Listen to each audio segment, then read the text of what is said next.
As-tu peut-être déjà vécu ça? Plus tu fais d'efforts, plus tu t'investis, et pourtant plus elle s'éloigne. Ça paraît illogique, frustrant, parfois même injuste.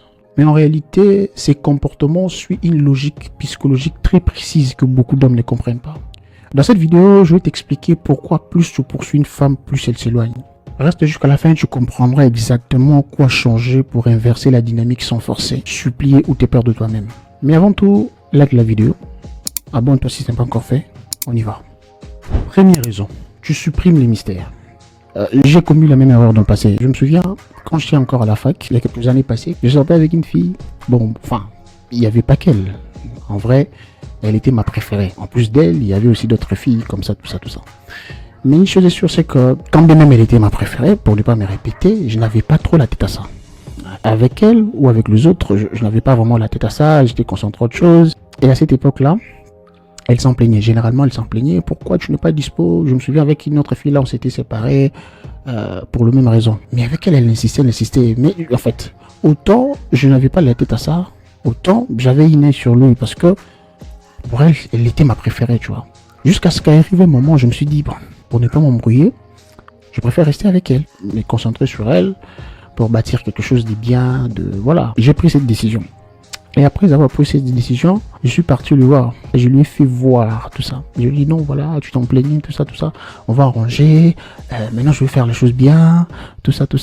On le fera proprement. Il n'y aura que nous deux, tout ça, pour la rassurer, tout ça, machin. Vous le savez d'ailleurs mieux que moi. Mais ce qui m'avait étonné, c'est qu'après tout ça, tout avait changé. C'était pas par un bâton magique du jour au lendemain, mais plus on évoluait, plus elle changeait. Elle changeait les comportements. Elle n'était plus la fille qu'elle était dans le passé, la fille attentionnée, celle qui m'appelait H24, celle qui était toujours disponible. Elle s'est démerdée pour concevoir. Mais c'était plus le cas. Mais à cette époque-là, j'étais vraiment touché, je me demandais qu'est-ce qui a vraiment changé. Et plus je m'y inquiétais, plus je me noyais dans ça. Parce que je voulais toujours la rassurer, lui montrer combien je suis l'homme qu'elle voulait que je sois, en fait, tu vois. Plus je me forçais, plus je noyais, plus elle s'est désintéressée. Plus je la poursuivais, plus elle s'éloignait.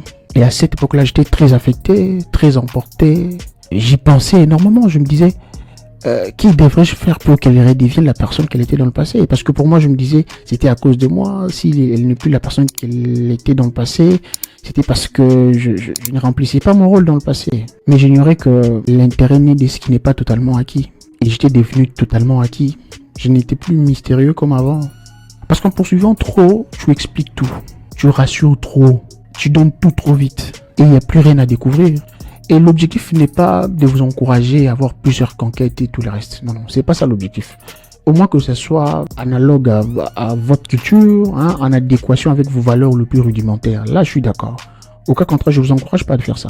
Mais c'est simplement pour dire, plus tu seras noyé dans autre chose qui est la femme, plus tu deviendras mystérieux. Et plus tu deviendras mystérieux, plus elle te courra après.